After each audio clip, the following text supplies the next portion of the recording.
সচিবালয়ে উত্তেজনা, ভাতা বঞ্চনা ও পে স্কেল জটিলতায় চাকরিজীবীদের দাবিতে নতুন চাপ সরকারের ওপর।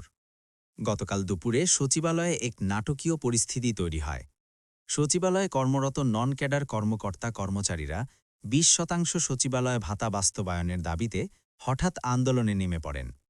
দুপুর ২:২৮-এর দিকে অর্থ মন্ত্রণালয়ের তৃতীয় তলায় অবস্থান নিয়ে তারা অর্থ উপদেষ্টাকে ঘিরে ফেলেন এবং দীর্ঘ সময় ধরে স্লোগান দিতে থাকেন।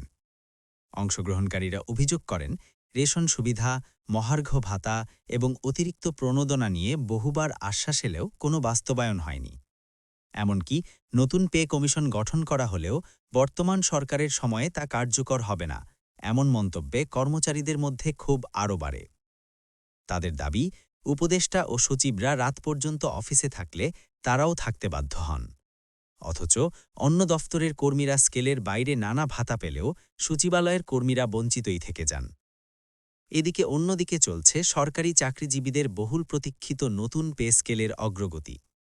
সরকারের উচ্চ পর্যায় থেকে পাওয়া তথ্য অনুযায়ী এই ডিসেম্বরেই নতুন পে স্কেল কার্যকর হওয়ার সম্ভাবনা এখন সবচেয়ে বেশি। এরই মধ্যে সরকারের প্রতিনিধিদের সঙ্গে ঐক্য পরিষদের নেতাদের গুরুত্বপূর্ণ বৈঠক হয়েছে। বৈঠকে নেতারা তাদের দাবি দেওয়া সরাসরি উপস্থাপন করেন আর সরকারি পক্ষ আশ্বাস দেয় সব দাবি উচ্চ পর্যায়ে পাঠানো হবে এবং প্রক্রিয়া ইতিবাচকভাবে এগোচ্ছে। বৈঠক শেষে নেতারা জানান, ডিসেম্বরের মধ্যেই নতুন পে স্কেল বাস্তবায়ন হতে পারে এবং পুরো আলোচনায় ছিল ফলপ্রসূ। এতে দীর্ঘদিন ধরে অপেক্ষায় থাকা লাখো চাকরিজীবীর মধ্যে নতুন করে আশার আলো জ্বলেছে। অন্যদিকে পে কমিশনের খসড়া এখন প্রায় চূড়ান্ত। সূত্র বলছে, কাজ অনেকটাই শেষ, শুধু হস্তান্তরের প্রস্তুতি চলছে।